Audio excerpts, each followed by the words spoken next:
दोस्तों, आज क्या यूएसए पाकिस्तान के न्यूक्लियर वेपन्स को छीन सकता है? आज खबरों के अंदर ये सुर्खियां बनी हुई हैं कि अमेरिका के पास में ये पावर है कि वो पाकिस्तान के न्यूक्लियर वेपन्स को स्नैच कर सकता है और ग्रैब कर सकता है। इसके लिए मैं आप लोगों को एक प्रिंसिपल जो है वो बताने वाला हूं कि स्नैच एंड ग्रैब पॉलिसी क्या होती है, जिसके तहत अमेरिका आज पाकिस्तान के न्यूक्लियर वेपन्स को छीन सकता है।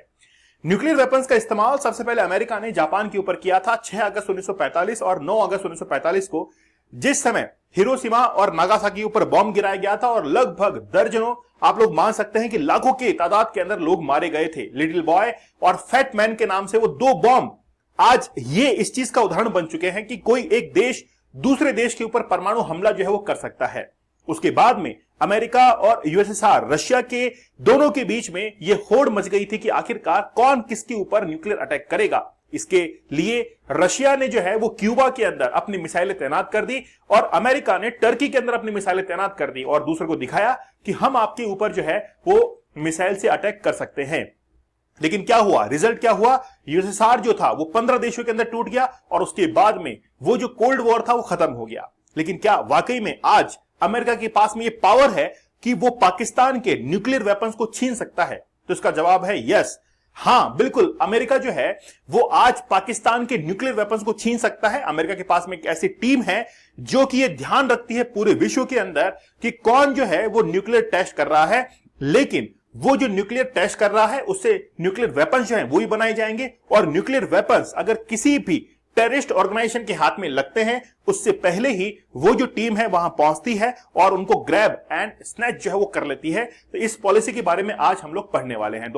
दोस्तों, आप लोग रीवायर दीपक पर आप लोग मुझे जरूर ज्वाइन कीजिएगा। ये जो रीवायर है, आप लोग इससे जुड़कर जितनी भी घटनाक्रम है, चाहे हम लोग अंतरराष्ट्रीय स्तर पर बात करें या राष्ट्रीय स्तर पर बात करें, आप लोग इसके बारे में एक डीप नॉलेज जो है वो ले सकते हैं। अमेरिका ने हमेशा पाकिस्तान के ऊपर नजर रखी है। पाकिस्तान नहीं, भारत के ऊपर भी नजर रखी है। पाकिस्तान ने जिस समय 1998 के अंदर न्यूक्लियर टेस्ट किया था, उस समय अमेरिका ने पाकिस्तान के ऊपर नजर रखी। आप लोग इस फोटोग्राफ्स के अंदर ये देख सकते हैं कि जिस तरीके से पाकिस्तान का फ्लैग यहां पर लगा हुआ है और ये लोग खड़े हैं, ऐसा लग रहा है कि किसी सम्मेलन के अंदर यहां पर ये पार्टिसिपेट करने के लिए आए हैं और पीछे कोई सूतली बम फटा हो और यहां पर ये जो है फोटो जो है खिंचवा रहे हैं, फोटो सेशन चल रहा है, या पीछे कोई शादी की आतिशबाजी चल रही है और यहां पर फोटो सेशन जो है वो चल रहा है। लेकिन ये फोटो सेशन चल रहा था इनके न्यूक्लियर टेस्ट के लिए, जो कि काफी छोटा, 5 टेस्ट इन्होंने अंडरग्राउंड करवाए थे।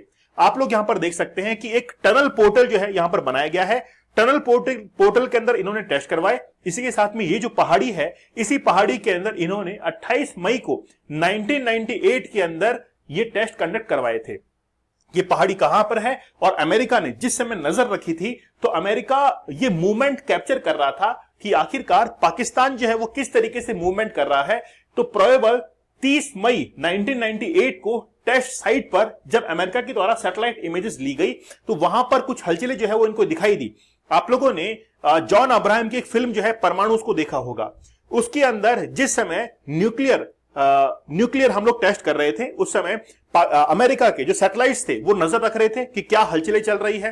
तो 1998 के अंदर अटल बिहारी वाजपेयी, अब्दुल कलाम दोनों ने मिलकर एक रणनीति तैयार की थी कि आखिरकार हम लोग इस न्यूक्लियर टेस्ट को पूरे विश्व से कैसे बचा सकते हैं। तो इसका रिजल्ट ये निकला कि जो नेविगेशन सैटेलाइट्स हैं अमेरिका के, जब भी वो भारत के मैप के ऊपर आते हैं तो उस समय हम लोग शिफ्ट हो जाएंगे और पूरी तरीके से कवर कर देंगे। उस समय हम लोग कोई भी मूवमेंट नहीं करेंगे और वो रणनीति हमारी सफल साबित हुई।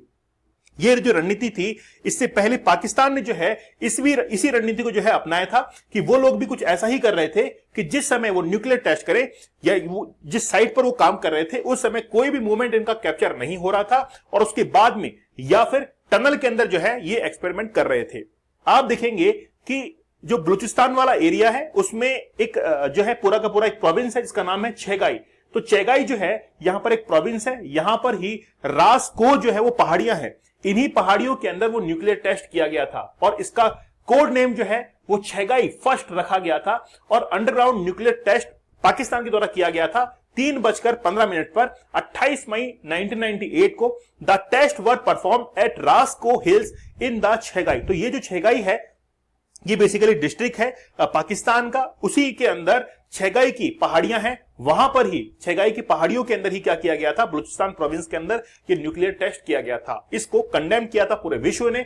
आप लोग देख सकते हैं कि जिस समय छेगाई फर्स्ट टेस्ट किया गया था उस समय European union, United states, Japan, Iraq और बहुत सारी ऑर्गेनाइजेशन जो थी उन्होंने क्या किया था, इसको कंडेम किया था। साथ ही के अंदर यूनाइटेड नेशनल सिक्योरिटी काउंसिल जो है उन्होंने एक रेजोल्यूशन पारित किया था 1172 के नाम से, और वो साथ ही में देखिए कंडेम किया था भारत को और पाकिस्तान को।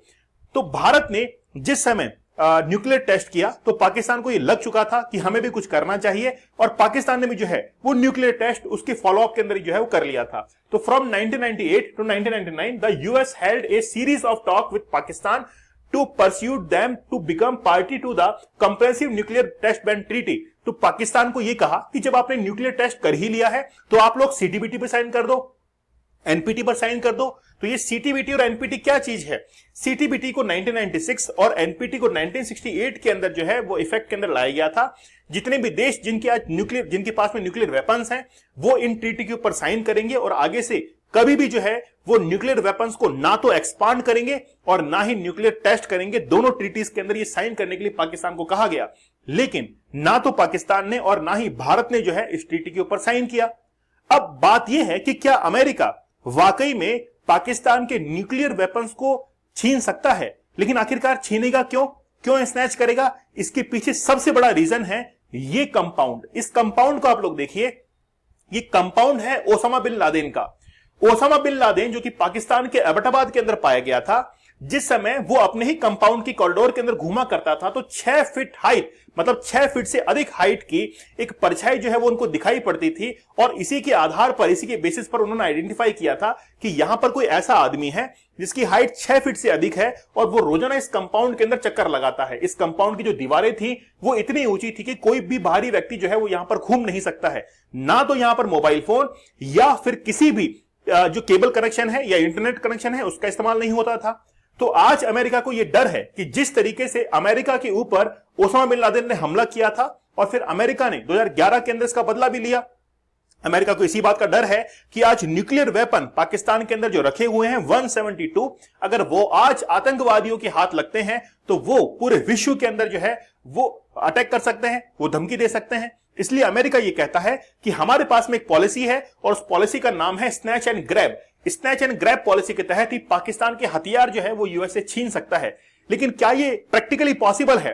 तो यहां पर हम लोग देखेंगे इस योजना का लक्ष्य यह है कि पाकिस्तान के अंदर अगर अराजकता फैलती है तो आतंकवादी परमाणु सुविधाओं पर हमला कर सकते हैं, भारत के साथ युद्ध छिड़ सकता है, या इस्लामी चरमपंथी सरकार या सेना पर कब्जा कर लेते हैं तो अमेरिका हथियारों को जो है वो क्या कर सकता है, सुरक्षित कर सकता है। इसके लिए अमेरिका के पास में एक टीम है जिसका नाम है न्यूक्लियर इमरजेंसी सपोर्ट टीम। ये जो टीम है ये ध्यान रखती है कि पूरे विश्व के अंदर कहां पर जो टेस्ट हैं वो किए जा रहे हैं, साथ ही के अंदर जहां पर भी न्यूक्लियर वेपन्स को डिजाइन किया जा रहा है या न्यूक्लियर रिएक्टर जो काम कर रहे हैं उनको वो नजर में रखता है। क्योंकि हमेशा क्या होता है कि जब भी न्यूक्लियर रिएक्टर के अंदर यूरेनियम का यूज करते हैं तो यूरेनियम को एनरिच करना पड़ता है। अब ये यूरेनियम क्या चीज है? देखिए, हमारे पूरे विश्व के अंदर वैश्विक स्तर पर देखें तो बहुत सारे एलिमेंट्स हैं और उन एलिमेंट्स को जगह दी गई है पीरियोडिक टेबल के अंदर। तो पीरियोडिक टेबल के अंदर यूरेनियम जो आता है वो 92 एटॉमिक नंबर पर आता है।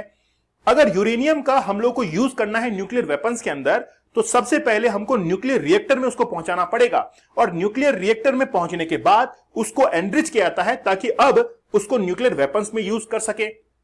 तो न्यूक्लियर रिएक्टर तो बात ठीक है, जहां पर हम लोग एनर्जी के प्रोस्पेक्टिव से उसको यूज कर रहे हैं। जैसे आप लोग न्यूक्लियर सबमरीन सुनते होंगे, तो न्यूक्लियर सबमरीन जो कि लगभग 10 साल तक पानी के अंदर रह सकती है, उसकी वजह यही है क्योंकि उसके अंदर न्यूक्लियर रिएक्टर्स लगे रहते हैं। लेकिन न्यूक्लियर रिएक्टर के अंदर जो फ्यूल है वो होता है यूरेनियम, और उसी यूरेनियम का इस्तेमाल अगर न्यूक्लियर वेपन्स के अंदर किया जाएगा तो अबाउ 5000 किलोमीटर, मतलब इंटरकॉन्टिनेंटल बैलिस्टिक मिसाइल जो है उससे बनाई जा सकती है। आज भारत में बैठा हुआ ऑस्ट्रेलिया तक जो है वो मिसाइल को लॉन्च कर सकता है, क्योंकि हमारे पास में ये पावर है कि हम लोग 5000 अबाउ किलोमीटर तक मिसाइल को लॉन्च कर सकते हैं। लेकिन उसके अंदर न्यूक्लियर का यूज हुआ है, न्यूक्लियर वेपन जो है उसका यूज हुआ है।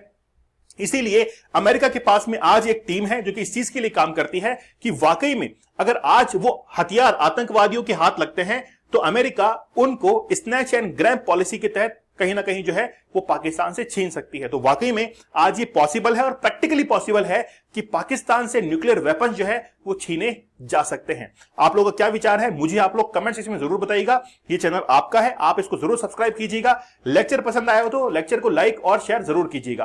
तो मिलते हैं आप लोगों से अगले सेशन के अंदर, तब तक धन्यवाद, थैंक यू, जय हिंद।